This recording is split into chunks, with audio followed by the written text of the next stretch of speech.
Behind the golden gates of Buckingham Palace, where centuries of tradition dictate every breath and heartbeat, a decision was brewing that would shake the very foundations of the British monarchy. King Charles III, the man who waited 74 years to wear the crown, was about to make a choice so unexpected, so contrary to royal protocol, that it would leave the world gasping. The woman at the center of this royal storm was not who anyone expected. Not a duchess born into nobility, not a foreign princess seeking alliance, but Catherine, Princess of Wales, a commoner who had already defied every odd by marrying into the most scrutinized family on earth. Now, she was about to become the focal point of the most controversial royal decision in modern history. What could drive a king to risk everything? What secret conversations happened behind closed doors? And why did Charles, known for his rigid adherence to tradition, suddenly choose to rewrite the rules of monarchy itself? This is the story of power, family, duty, and a decision that would either save or destroy the crown forever. A story where love battles protocol, where the future of a 1,000-year-old institution hangs in the balance, and where one woman's grace under pressure becomes the salvation of a struggling monarchy. The shocking truth begins here, in the quiet moments before the storm, when King Charles looked at his daughter-in-law and saw not just the future of his family, but the future of the crown itself. The morning mist clung to the windows of Windsor Castle as King Charles III stood in his private study, staring at a letter that would change everything. The heavy paper trembled slightly in his weathered hands, not from age, but from the magnitude of what he was about to do. Outside, the world continued its daily rhythm, unaware that inside these ancient walls, history was about to take an unprecedented turn. Charles had always been a man caught between two worlds. For decades, he had been the heir apparent, watching, waiting, preparing for a role that seemed it might never come.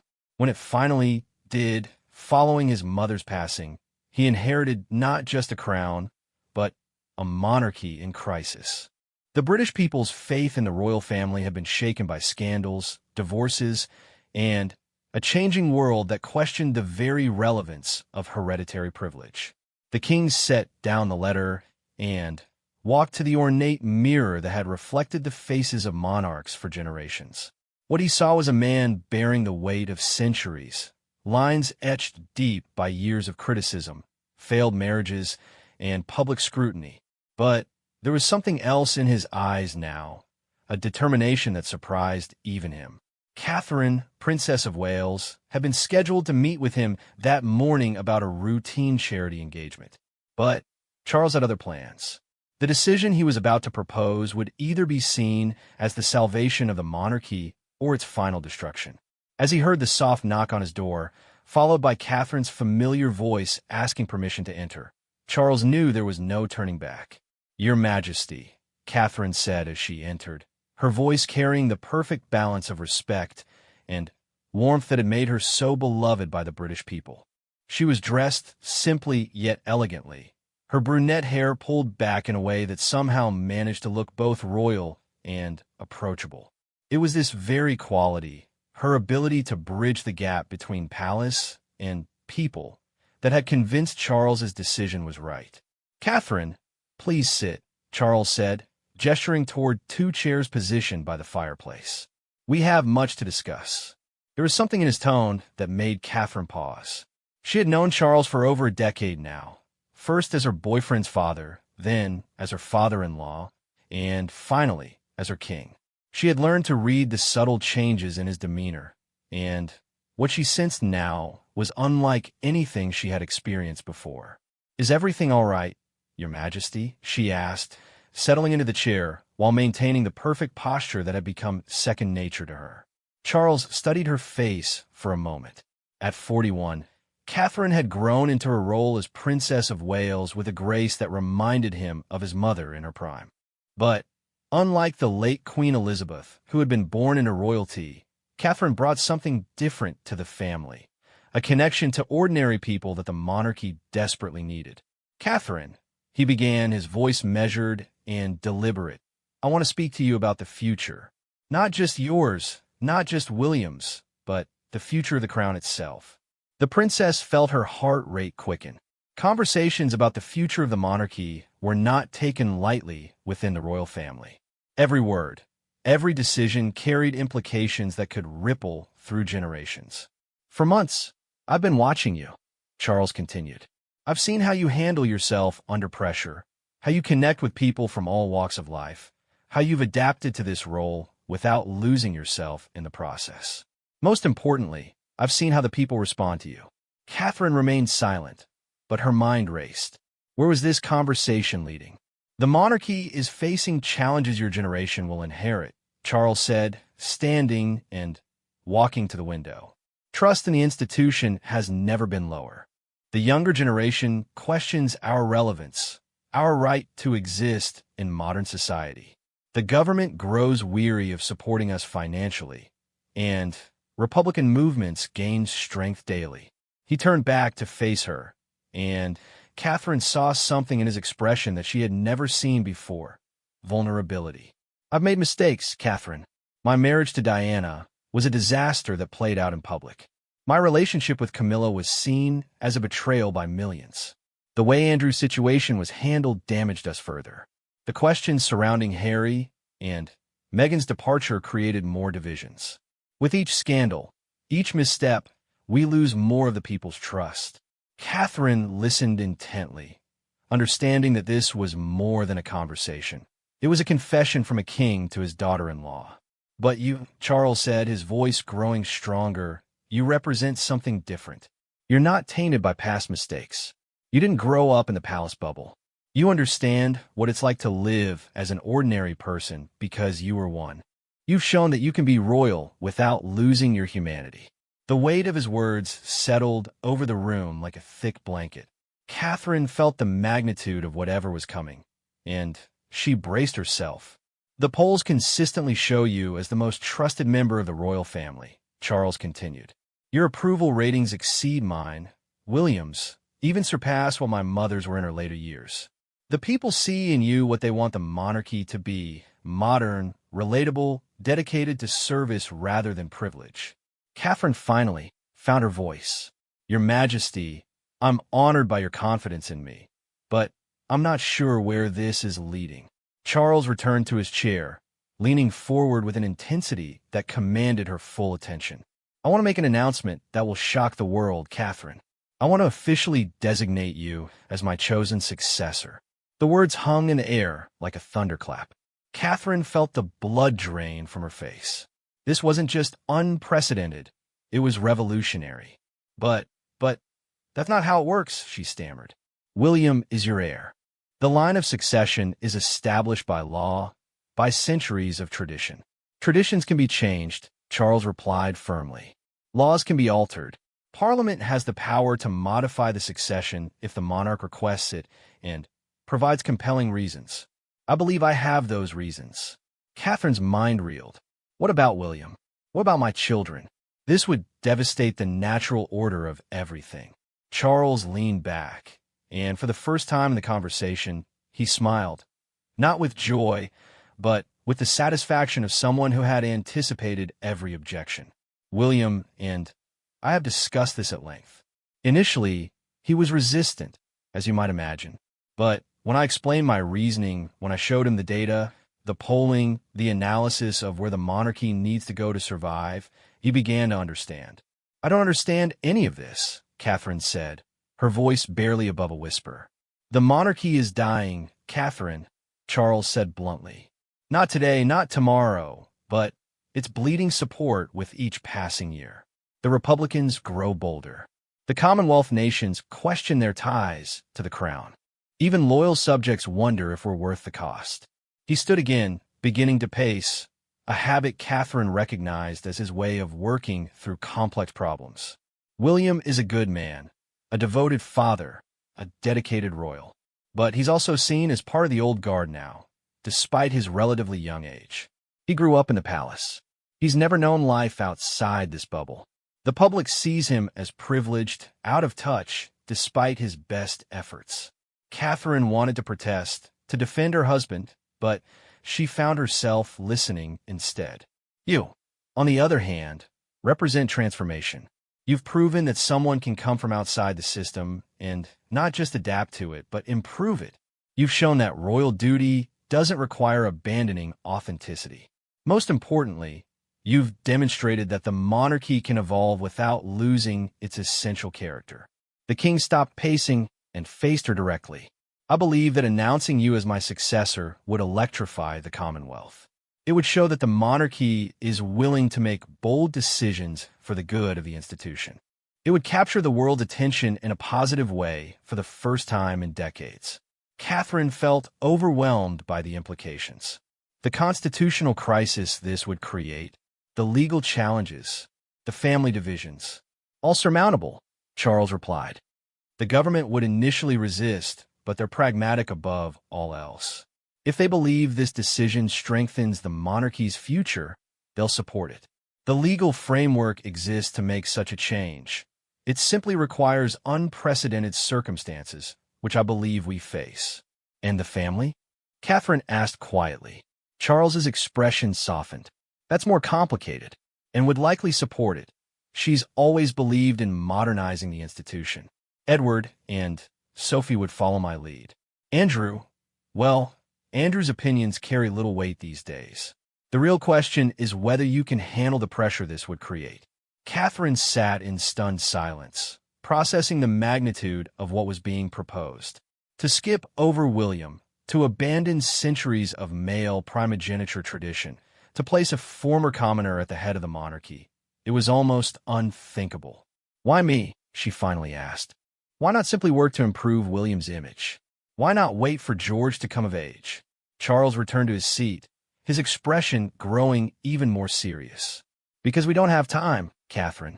The monarchy's relevance is eroding faster than we can repair it through conventional means. George is still a child. By the time he's ready to rule, there may be nothing left for him to inherit. He paused, choosing his words carefully. As for William, I love my son deeply. He would make a competent king. But competent isn't enough anymore. We need someone who can inspire, who can bridge divides, who can make people believe in the monarchy again. You've already proven you can do that. Catherine felt the walls of the room closing in around her. This conversation would change everything. Her relationship with William, her role in the family, her children's futures, the very nature of the monarchy itself. I need time to think, she said, her voice hoarse with emotion. Of course, Charles replied, standing as she rose from her chair. But, Catherine, please understand, this isn't just about personal preference or family dynamics. This is about survival. The monarchy will not last another generation without fundamental change. I believe you're the key to that change. As Catherine moved toward the door, Charles called out softly, There's one more thing you should know. She turned back, dreading what else he might reveal. Camilla supports this decision completely. She believes, as I do, that you represent the monarchy's best hope for the future. Catherine nodded wordlessly and left the room, her mind spinning with the weight of the king's proposal. As she walked through the castle's ancient corridors, she realized that her life and the future of the British monarchy hung in the balance of a decision she never could have imagined being asked to make. Catherine drove home from Windsor in a daze, her hands gripping the steering wheel so tightly her knuckles turned white. The familiar countryside blurred past her window, but all she could see was Charles's determined face as he asked her to do the impossible. By the time she reached Adelaide Cottage, her sanctuary where she could drop the royal facade and simply be a wife and mother, tears were streaming down her face. William was in his study when she arrived, reviewing documents for an upcoming environmental summit.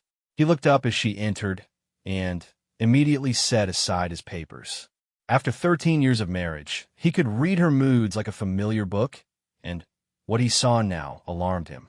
What happened? He asked, crossing the room to take her hands. You look like you've seen a ghost. Catherine couldn't find words at first. How do you tell your husband that his father wants to bypass him for the throne? How do you explain that you've been offered the crown that should rightfully be his? Your father wants to see you, she managed finally. He has something to discuss with you. William studied her face intently. He already spoke to me this morning, before he met with you. Catherine, we need to talk. The realization hit her like a physical blow. You already know. William guided her to the sofa, his own hands trembling slightly. He told me about his plan several weeks ago. I've been trying to find the right way to discuss it with you. Catherine stared at her husband in disbelief. Several weeks? You've known about this for weeks? And said nothing? I wanted to give you time to hear it from him first, to process it without my influence, William said quietly. And honestly, I've been struggling with my own feelings about it. Catherine pulled her hands away, standing abruptly and beginning to pace, a habit she had unconsciously picked up from Charles over the years. This is insane, William. He's asking me to take your birthright. He's asking me to destroy our marriage, our family, everything we've built together. William remained seated, watching her with an expression of infinite sadness. Is that what you think would happen? That this would destroy us? Wouldn't it? Catherine whirled to face him. How could it not? You were born to be king. It's been your destiny since the moment you drew breath. And now your father wants to give it to someone else, to me of all people. Sit down, please, William said gently. Let me tell you about my conversation with him. Catherine reluctantly returned to the sofa, her body rigid with tension. William took a deep breath before beginning. He came to me 3 weeks ago with polling data, constitutional research, and a detailed analysis of the monarchy's future prospects. The numbers are worse than we realized, Catherine. Support for the monarchy has dropped to the lowest point since polling began. More concerning, it's not just general public opinion.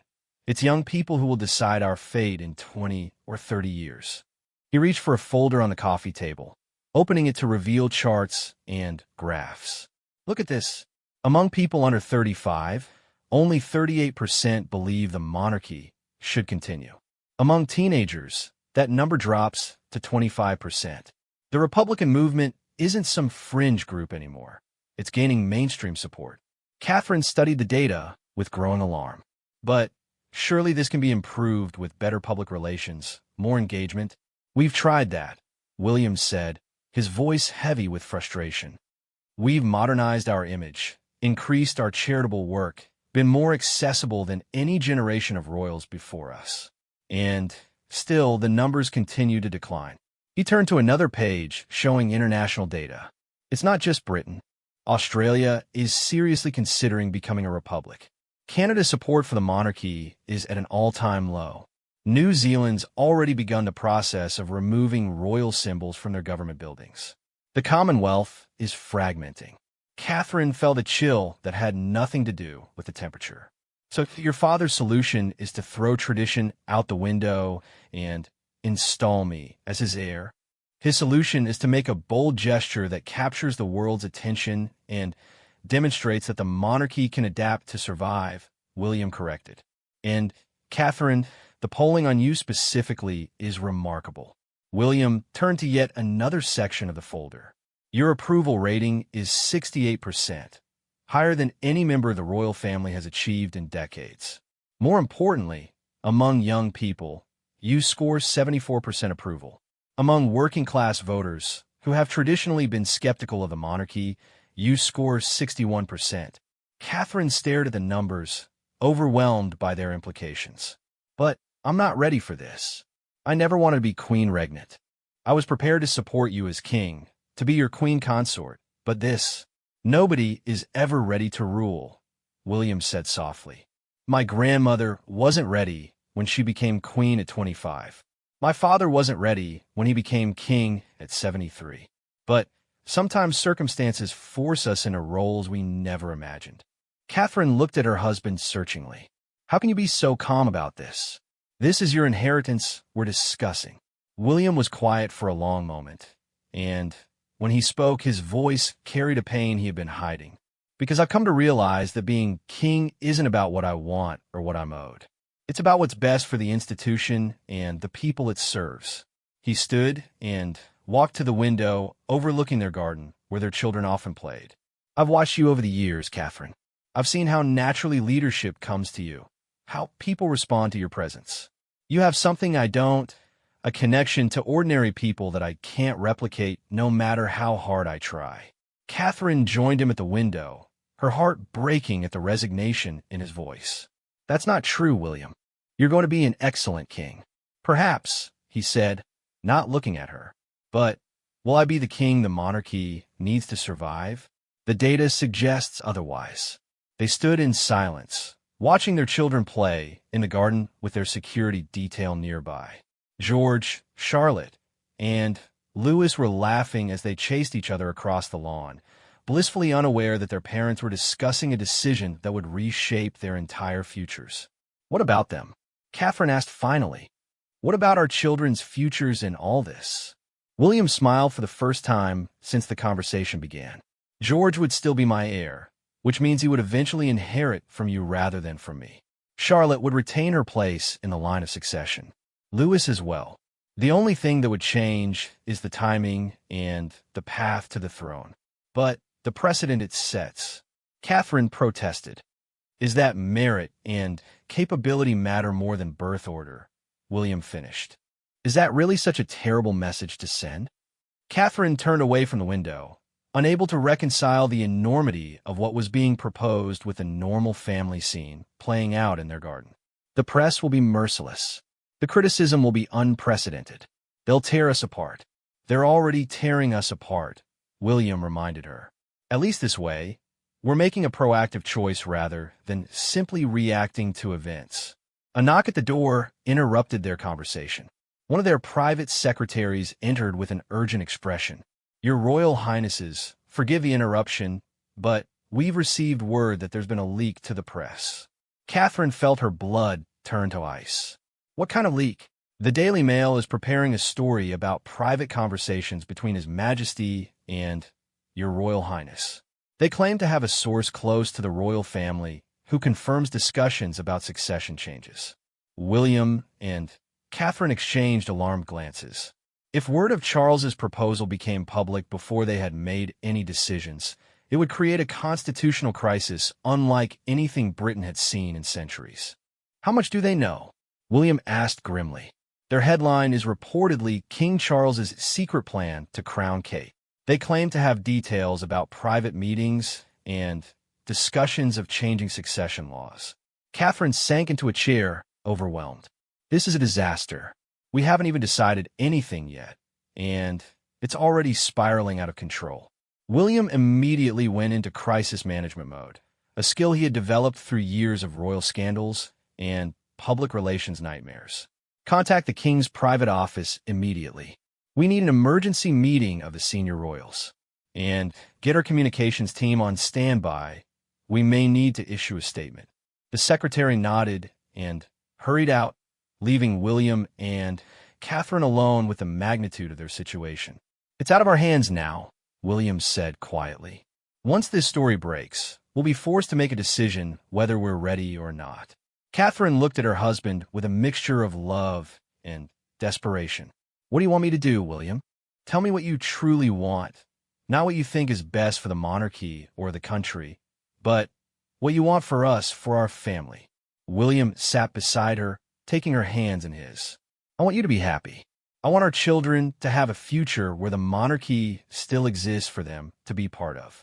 And I want to serve my country in whatever way is most effective, whether that's as king or as the husband of Queen.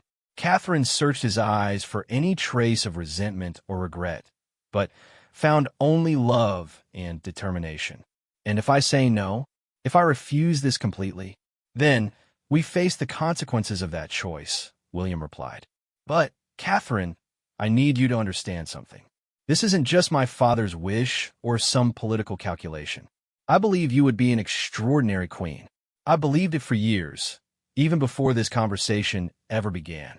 Before Catherine could respond, their private secretary returned, his face even more grave than before. Your Royal Highnesses, the situation has escalated. The palace is receiving calls from news outlets worldwide. The Prime Minister's office has requested an immediate audience with His Majesty. And he paused, clearly reluctant to continue. And what? William demanded. Prince Harry's office has issued a statement to American media saying he was unaware of any succession discussions but supports modernization of the monarchy. It's being interpreted as endorsement of the reported plan. Catherine closed her eyes, feeling the last vestiges of a normal life slipping away.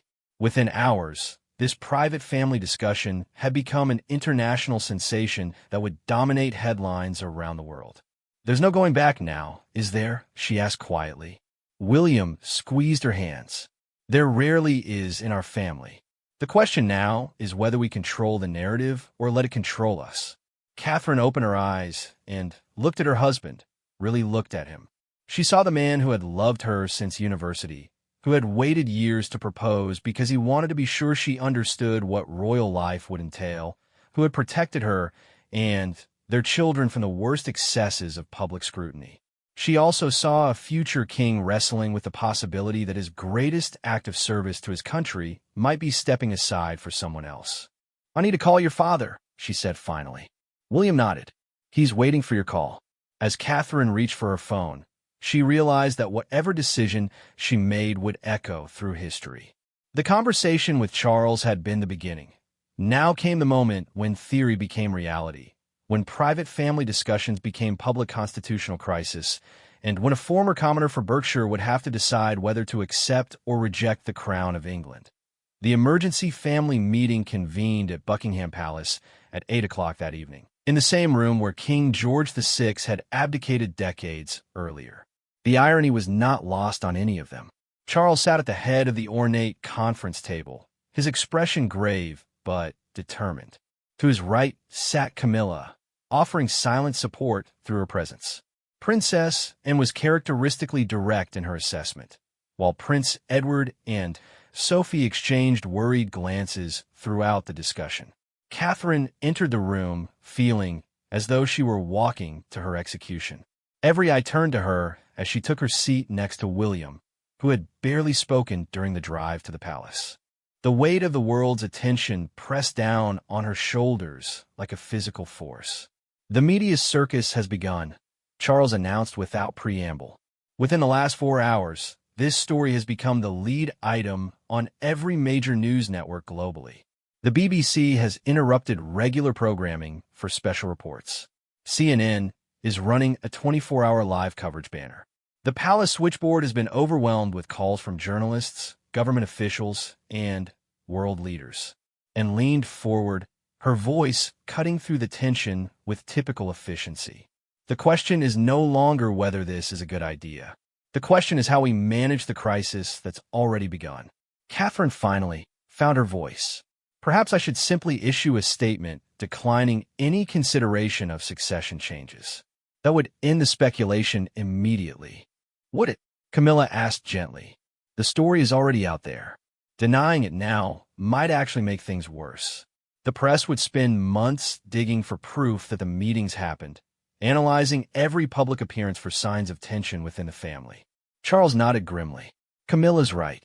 We've passed the point of simple denial. The constitutional scholars are already being interviewed on television, discussing the legal mechanisms by which succession could be altered. Parliament has been contacted by multiple news outlets for comment on the government's position." Edward, who had remained quiet until now, spoke with unusual firmness. "The Commonwealth leaders need to be briefed immediately.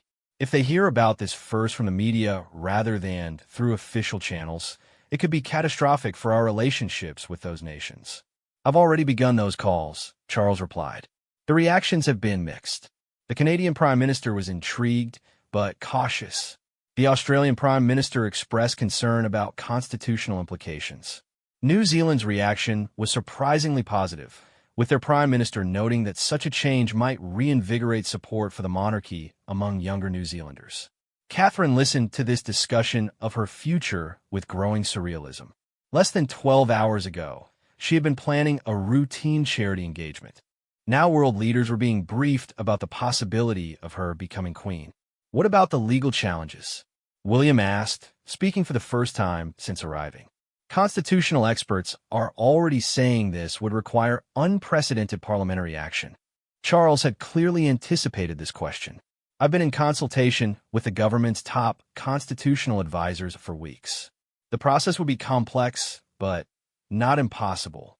Parliament has the authority to alter succession laws, as they did in 2013 when they ended male primogeniture. The key is demonstrating that such a change serves the national interest, and studied Catherine intently. The real question is whether you're prepared for this. Catherine, being queen regnant is fundamentally different from being a queen consort. You would be the head of state of 16 nations, the supreme governor of the Church of England, and the symbolic leader of the Commonwealth. Are you prepared for that level of responsibility? Catherine met honest gaze steadily. I don't know if anyone could be prepared for such a role, but I've spent 13 years learning to serve this institution, and I believe I understand what would be required. It's not just about understanding the role, and continued. It's about the isolation, the constant scrutiny, the knowledge that every decision you make affects millions of people. It's about sacrificing any hope of a normal life, not just for yourself, but potentially for your children as well. The room fell silent as the weight of Anne's words settled over them. Catherine thought of George, Charlotte, and Louis sleeping peacefully at home while their futures hung in the balance of this conversation. Charles's private secretary entered the room with an update that made everyone tense.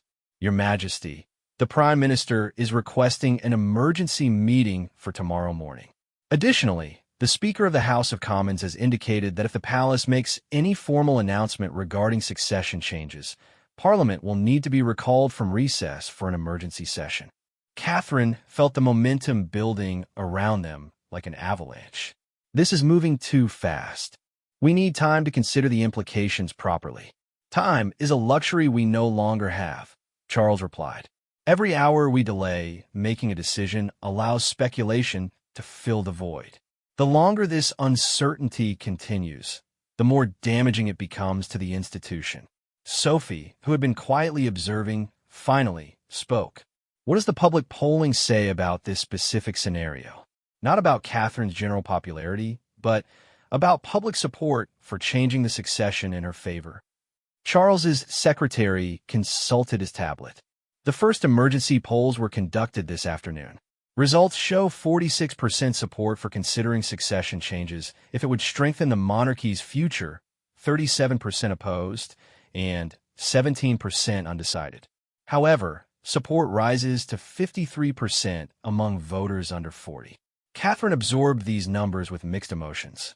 The fact that nearly half the country would support such a dramatic change was remarkable, but the opposition was substantial enough to create real problems. What about within the Conservative Party? William asked. Their support would be crucial for any parliamentary action. Divided, came the response. Traditional conservatives oppose any changes to established succession laws on principle. However, pragmatic conservatives are interested if they believe it would secure the monarchy's long-term stability and, therefore, preserve an important British institution. Camilla leaned forward with a question that surprised everyone. What about the Church of England's position? Catherine would become supreme governor of the church. Have the archbishops been consulted? Charles nodded. I spoke with the Archbishop of Canterbury this afternoon. He expressed theological concerns about altering what he called divine order, but acknowledged that the church has adapted to changing circumstances before. His primary concern is ensuring proper consultation with church leadership before any formal announcements. Catherine felt overwhelmed by the complexity of what was being discussed. This wasn't just a family decision or even a national one. It had international, constitutional, religious, and political implications that stretched far beyond anything she had imagined. I need to hear from William, she said suddenly, looking at her husband. Not as the heir to the throne, but as my husband. What do you really want me to do? William looked around the table at his family members, then back at Catherine. I want you to make the decision that feels right to you, regardless of what anyone else thinks. If you believe you can serve the country and the Commonwealth as queen, if you believe you can handle the pressures and responsibilities, then I will support you completely. If you have any doubts, any reservations, then you should decline. But what about your feelings? Catherine pressed. Your dreams, your plans for your reign? William smiled sadly. My dreams have always been about service, Catherine. If I can serve better as your support rather than as king, then That's what I want to do." Charles watched this exchange between his son and daughter-in-law with evident emotion. "This is precisely why I believe this decision is right. You two have already demonstrated that you can put duty and service above personal ambition," and brought the conversation back to practical matters. "If Catherine decides to accept, we need to plan the announcement carefully. The timing, the location, the precise wording. Everything will be scrutinized for hidden meanings and implications." "And if I decline?" Catherine asked. "Then we issue a statement clarifying that no succession changes are being considered, and we work to repair any damage to the monarchy's reputation from this speculation," Charles replied. "But, Catherine, I want you to understand that this may be our last opportunity to proactively strengthen the institution. If we don't act now, we may find ourselves reacting to crises for the rest of our reigns." The room fell silent again as Catherine grappled with the magnitude of the decision before her. Outside, she could hear the distant sounds of London traffic, ordinary people going about their ordinary lives, unaware that inside this palace, the future of their country's oldest institution hung in the balance. "I need to speak with my parents," Catherine said finally. "They deserve to hear this from me before they read about it in tomorrow's newspapers." Charles nodded. "Of course. But, Catherine, I need an answer by tomorrow evening. The pressure for an official response is building rapidly, and uncertainty is becoming more damaging than any decision would be." As the family began to disperse, William took Catherine's hand. "Whatever you decide, I'm proud of you for even considering this. Most people would have refused immediately." Catherine squeezed his hand, drawing strength from his support. "I just want to do what's right for everyone, for you, for our children, for the country." "There may not be a perfect answer," William replied quietly. "Sometimes we have to choose between different versions of doing our duty." As they left Buckingham Palace that night, Catherine looked up at the building that might soon become her primary residence as queen rather than daughter-in-law. The weight of history pressed down on her, but so did a growing sense that perhaps Charles was right. Perhaps the monarchy's survival required unprecedented action from unprecedented people. The next 24 hours would determine not just her personal future, but the future of the British crown itself. As their car pulled away from the palace, Catherine realized that the girl who had met Prince William at university could never have imagined that one day she would have to choose whether to accept the throne of England. Tomorrow, that choice would define the rest of her life and the course of history. Catherine sat in her childhood bedroom at her parents' home in Bucklebury, surrounded by the memories of a simpler time when her biggest concern was university exams rather than the future of the British monarchy. Her mother, Carol Middleton, sat on the edge of the bed where Catherine had once dreamed of her future, while her father Michael paced by the window, a gesture that reminded Catherine painfully of both Charles and William. "Let me understand this correctly," Michael said for the third time, his voice strained with disbelief. "King Charles wants you to become queen instead of William." "Not instead of William forever," Catherine corrected gently. "He wants me to succeed him directly, then eventually our children would inherit from me. William would become my prince consort." Carol shook her head slowly, her face pale with shock. "Catherine, darling, this is insane. How can they ask this of you? How can they ask this of our family?" The weight of her mother's words hit Catherine hard. This decision wouldn't just affect her. It would transform her parents from ordinary citizens into the parents of the monarch. Her siblings would become the Queen's family. Their quiet life in Berkshire would be obliterated by security requirements and public scrutiny. "They're not forcing me," Catherine said quietly. "Charles believes it's what's best for the monarchy's survival, but the choice is mine." Michael stopped pacing and faced his daughter. "What do you want, Catherine? Forget what's best for the country or the monarchy or anyone else. What do you want for your life?" Catherine looked around the room that held so many memories of her youth, when she had been simply Catherine Middleton, a girl with dreams of making a difference in the world, but never imagining it would be on such a scale. "I want to serve," she said finally. "I've known that since I married William. But I never imagined service would mean this." Her phone buzzed with constant notifications, messages from friends, colleagues, and distant relatives who had seen the news coverage. The story had evolved throughout the day, with constitutional experts debating the legality of succession changes, historians comparing the situation to the abdication crisis of 1936, and international leaders offering carefully worded comments about respecting British constitutional processes. "The children," Carol said suddenly. "Have you thought about what this would mean for George, Charlotte, and Louis? George is only 10 years old. Is he ready to grow up knowing his mother is the Queen?" Catherine had been wrestling with this very question all day. He was already going to grow up as a future king. This would simply change the timeline and the path to the throne. "It's different," Michael insisted. "Being the child of a future king is one thing. Being the child of the reigning monarch is something else entirely. The security restrictions, the protocol, the public attention, it would change everything about their childhoods." Before Catherine could respond, her phone rang. William's name appeared on the screen, and she answered immediately. "The situation is accelerating," William said without preamble. "The Prime Minister met with Father this morning and indicated that the government would support succession changes if they believe it serves the national interest. Parliament has been recalled for an emergency session tomorrow afternoon." Catherine felt her stomach drop. "Tomorrow? But I haven't decided anything yet." "The political pressure is enormous," William continued. "The opposition parties are demanding answers.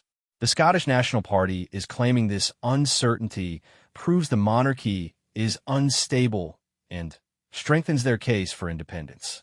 Even a normally monarchy-supporting press is calling for clarity. What does your father want me to do?" "He's planning to announce your decision tomorrow afternoon, regardless of what it is. The uncertainty is becoming more damaging than any specific choice would be." Catherine closed her eyes, feeling trapped by circumstances beyond her control. "I need more time, William." "I know, darling. I know. But time is the one thing we don't have." After ending the call, Catherine sat in silence with her parents, all of them overwhelmed by the magnitude of the situation.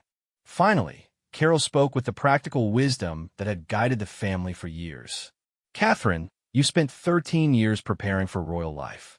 You've learned the protocols, understood the responsibilities, developed the skills. The real question is whether you believe you can handle being the ultimate authority rather than supporting William in that role." Michael nodded slowly. "Your mother's right.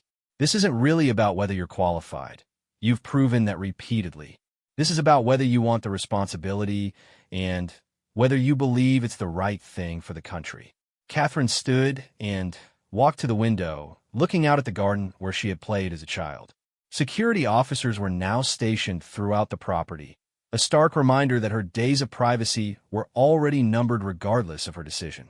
"I keep thinking about the polling data," she said softly. "If my accepting this role could genuinely help preserve the monarchy for our children and their children, do I have the right to refuse?" "You also have the right to say it's not your responsibility to save an institution that's been around for 1,000 years, Michael replied firmly. "You didn't ask for this burden." "But I accepted it when I married William," Catherine countered.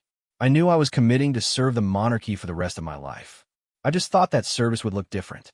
Her phone buzzed with a text from, and the Archbishop of Canterbury has indicated the church would accept the change if done properly. One less obstacle. Decision time is coming. Catherine showed the message to her parents, and Carol sighed deeply. Everyone seems to be lining up to support this idea. That puts even more pressure on you.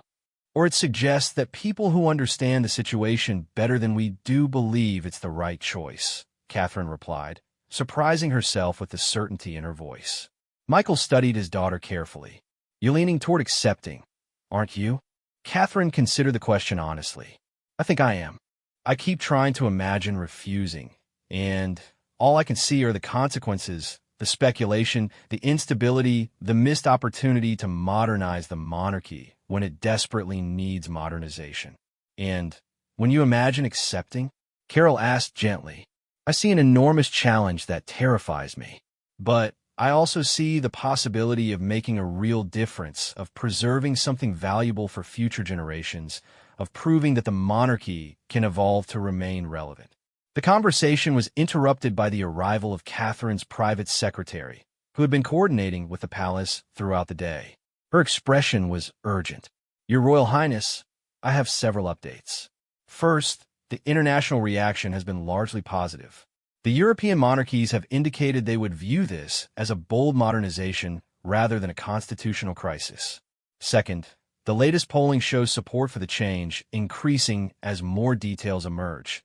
It's now at 51% in favor." Catherine felt a flutter of hope mixed with anxiety. What else? The concerning development is that Republican groups are organizing protests for tomorrow, claiming this uncertainty proves the monarchy is fundamentally unstable. They're planning demonstrations outside Parliament during the emergency session. Michael frowned. They're using this situation to advance their own agenda. Exactly, the secretary confirmed, which means that delaying a decision much longer plays into their hands. They benefit from prolonged uncertainty and constitutional chaos. Catherine realized she was being pushed toward a decision not just by family pressure or political necessity, but by the tactics of those who wanted to destroy the monarchy entirely. The irony wasn't lost on her that accepting Charles's offer might be the best way to counter Republican arguments. "I need to speak with William one more time," Catherine said finally, "and then I'll make my decision." Her parents exchanged glances, recognizing the tone of determination that had carried their daughter through every challenge in her royal life. An hour later, William arrived at the Middleton family home, bringing with him an unusual guest, Prince Harry, who had flown in from California upon learning of the situation. The brothers embraced awkwardly, their reconciliation still fragile after years of public disputes. "I wanted to be here for this," Harry said simply. "Whatever you decide affects all of us, including Archie and Lilibut's relationship to the family." The four of them, Catherine, William, Harry, and Harry's video call with Meghan from California, had the most honest conversation they'd shared in years. They talked about duty versus personal happiness, about the cost of royal service, about whether the monarchy was worth preserving at all. "I've spent years criticizing the institution," Harry admitted, "but seeing it from the outside, watching how you've handled the pressure of Catherine, I think you might be exactly what the monarchy needs to survive and thrive." Meghan's voice came through clearly from the video call. "Catherine, you've shown that it's possible to be authentically yourself while serving the crown. That's what the monarchy needs more than anything else, authenticity and relatability." William listened to his brother and sister-in-law with growing emotion. "The fact that you both support this means more than you know." As evening fell, Catherine walked alone through her parents' garden, making her final decision. She thought about the young woman who had met Prince William at university, never imagining she would one day have to choose whether to wear the crown of England. She thought about her children and the world they would inherit. Most importantly, she thought about service, what it meant, what it required, and what it could accomplish. When she returned to the house, her family was waiting. She looked at each of them in turn. Her parents, who had given her the values that shaped her character. William, who had loved her unconditionally and supported her through every challenge. And Harry, who had traveled across the world to be present for this moment. "I've made my decision," Catherine said quietly. "Tomorrow, I'll give King Charles my answer." The room held its breath, waiting to hear what would shape the future of the British monarchy. "I'm going to accept." The silence that followed was profound, filled with the weight of history and the promise of an uncertain but potentially transformative future. Catherine had chosen to step into the greatest role imaginable, not because she wanted the power or the prestige, but because she believed she could serve her country and the Commonwealth in a way that might preserve the monarchy for generations to come. The little girl from Bucklebury was about to become the Queen of England.